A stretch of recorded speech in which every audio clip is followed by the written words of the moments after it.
ইসলাম বিবাহকে ইসলাম বলেছে, আপনার আমার গর্ব আপনাকে আমাকে বলেছি যে বিবাহের মধ্যে খরচ যত কম হয় গো, সেই বিবাহের মধ্যে কত ফজিলত বরকত আল্লাহ দিয়ে দেয়। আর এখন বিবাহ শুনলে দেখা যায় অনেক গরিব মানুষ, অর্থনৈতিক ভাবে তার অবস্থা ভালো না, তার ঘরের মধ্যে উপযুক্ত কন্যা আছে গো, উপযুক্ত বলেছে গো, এখানে টাকার অভাবে বিবাহের মধ্যে প্রস্তুতি নিতে পারে না, মতামত দিতে পারে না, কারণ জিনাকে আপনার সহজ করে ফেলেছি, আর হালাল বৈধ বিবাহ সবের কাজকে কঠিন করে ফেলেছি, ঠিক কিনা? আল্লাহুম্মা সাল্লি আলা মুহাম্মাদ ওয়া আলা سيدنا محمد وعلى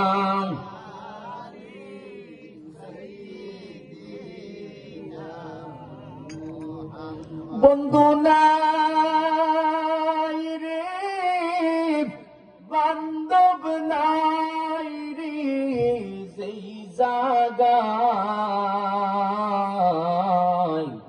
সেই জাগারি বন্ধু গনবি মুস্তাফা আল্লাহুম্মা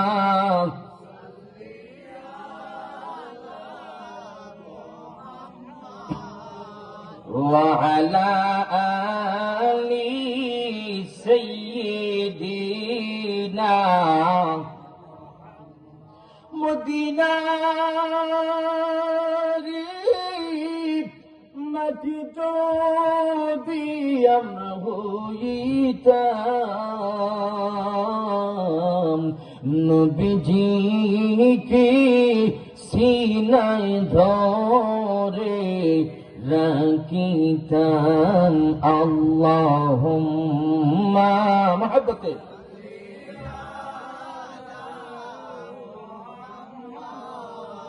وعلى آل سيدنا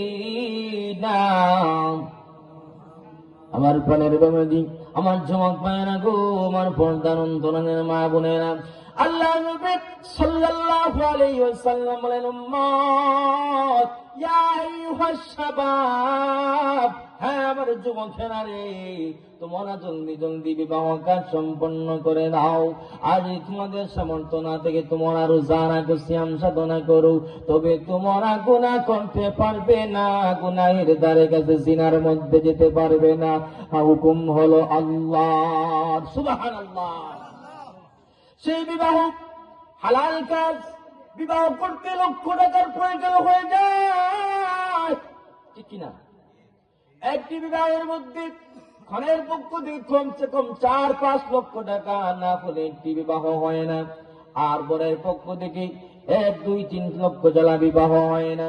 ইসলাম বলেছিল, তুমি দেখবে তোমার সেই কনের বাবাকে খরচ করাবে না, সংক্ষেপে তুমি নিয়ে আসবে, আসিয়া যদি তোমার সামর্থ্য থাকে বাড়ির মধ্যে তুমি ওয়ালিমা করে খরচ করবে, ঠিক কিনা? আপনি আমি বিপরীত করে ফেলেছি। সেই কনের বাবার খাদের মধ্যে আমি 300-400 মানুষকে খাওয়াতে পারে কিনা, সেই জুলুমের মধ্যে নিমজ্জিত আছি না নাই? সেই জুলুম থেকে বের হয়ে আসতে হবে তো। বাস্তবতা বলছি না বানিয়ে কথা বলছি, আসেনি আপনাদের এলাকায়? বরযাত্রী যে একটি বিষয়, সেটা কিন্তু ইসলামে নাই। ইসলামে হলো ওয়ালিমা, বর তার বাড়ির মধ্যে 100 কি 1000 1 লক্ষ মানুষ খাওয়া, সমস্যা নেই। কিন্তু আপনি আমি কি করি, সেই শ্বশুর বাড়ির খাদের মধ্যে পা রেখি, পাড়া মেরে কি করি, 300-400 মানুষ নিয়ে যাই সেই সেন্টারের মধ্যে, হ্যাঁ আমার এত মানুষ আসতে হবে। যখন এই জায়গার মধ্যে ইসলাম সমর্থন করেন এমন কাজ করি, কি করি, যখন মুরব্বীগণ বসেন, যখন বিবাহের ফায় ফুরান হবে, খাবেন কত টাকা হবে, কেমনে না, দেখেন একজন যুবকের সামর্থ্য কতটুকু আছে। দেখবেন সেই যুবকের সামর্থ্য 50,000 দেওয়ারও সামর্থ্য নাই, অথবা 1 লক্ষ টাকা দেওয়ারও সামর্থ্য নাই, তার উপর 5, 7, 8, 10 লক্ষ মহারানা সাব্যস্ত করা হয় কি হয় না? সেই জায়গায় সেই যুবকের উপর আপনি আমি কি করলাম, যারা এই টিকটকের মধ্যে বসলাম, এই জায়গার মধ্যে তার উপর জুলুম করলাম কি করলাম না? ইসলাম সেই জুলুম আপনাকে আমাকে শিক্ষা দেয় নাই, ইসলাম ইনসাফের শিক্ষা দিয়েছে। আপনার আমার ধর্ম আপনাকে আমাকে সুন্দর সব কিছুকে সহজ করে দিয়েছে, কঠিন বানিয়েছি আপনি আমি, ঠিক কিনা? সেই কত সহজ একটি বিবাহ কাজ ছিল, সেই কাজের মধ্যে কঠিনতা আপনি আমি ঠেলে আনছি। বরযাত্রীরা 3 থেকে 400-500 মানুষ যাব, পরের দিন ওনারা 50 জন আসবে গো। কথা ছিল অলিমার অনুষ্ঠান হবে, অলিমার অনুষ্ঠানে তো গুরুত্বপূর্ণ। আল্লাহর নবী সাল্লাল্লাহু আলাইহি ওয়াসাল্লাম বলেন, উম্মাত যদি এই সেই অলিমার দিন তুমি সিয়াম রাখো, তুমি রোজা অবস্থায় থাকো, নফল রোজা রাখছো, আর তুমি সেই অলিমার দাওয়াত পাইছো, সেই নফল রোজা ভাঙ্গিয়া অলিমার দাওয়াত গ্রহণ করতে যাও, সেই রোজা পরবর্তীতে রাখবা, সেই অলিমা খাওয়াও ফজিলতের কাজ। সুবহানাল্লাহ। কিন্তু কোন হাদিস শরীফে পাওয়া যায় না,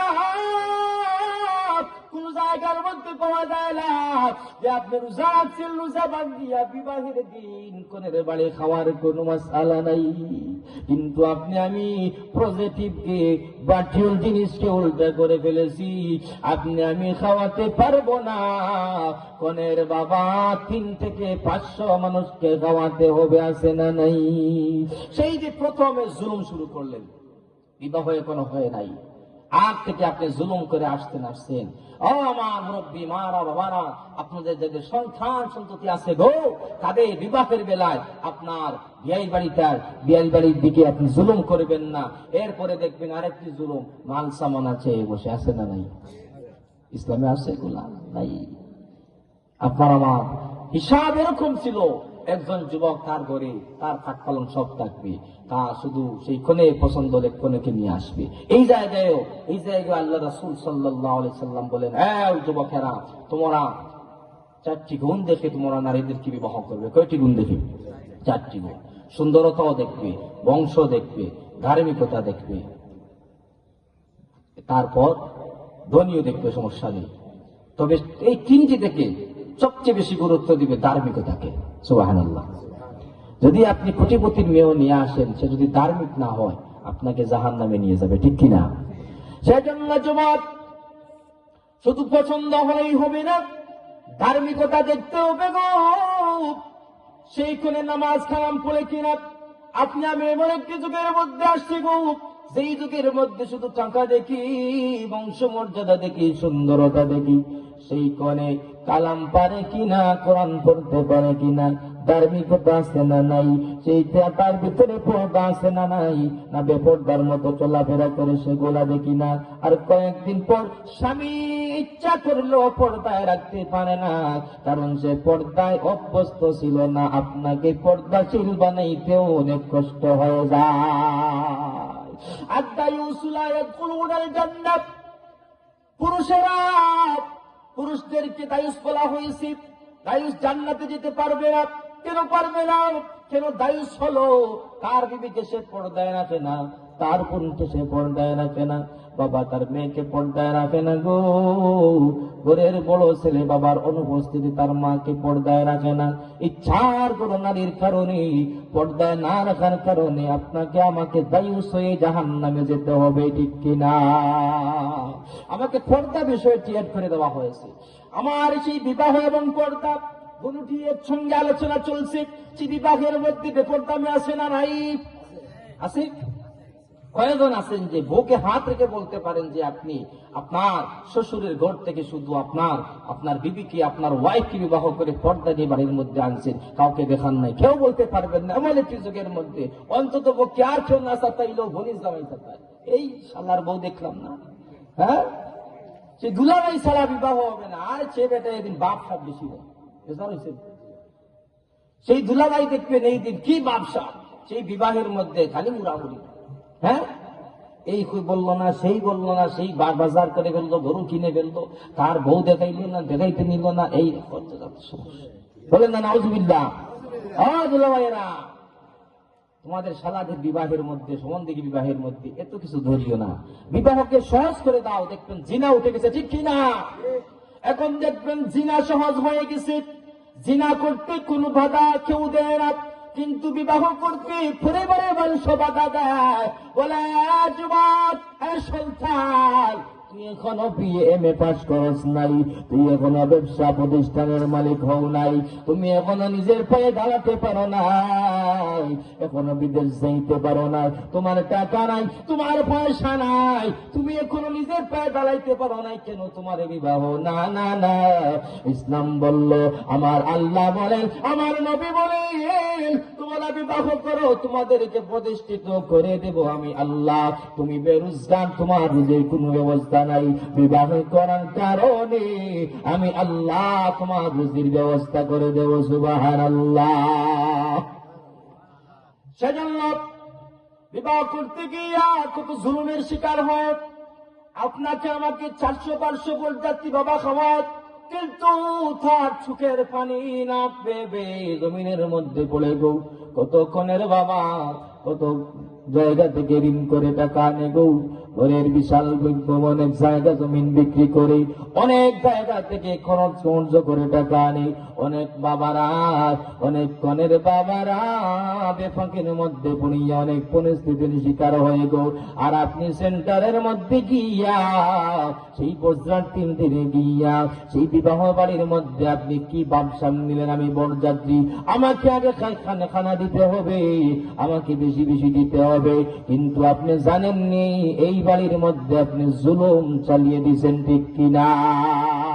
সেই বিবাহের দিন চলে গেল, আবার দেখবেন বিবাহের আগের রাত্রে গায়ে হলুদ নামক সেই অনুষ্ঠানী আসে না নাই, গায়ে হলুদের মধ্যে ভিডিও ক্যামেরা রাখা, যুবক যুবতীরা তাল সাজায়, রাত কেমনে যাপন করবে, আল্লাহ বিল্লাহ সেই এবাদতের মাধ্যমে কাটায়। আসেনি?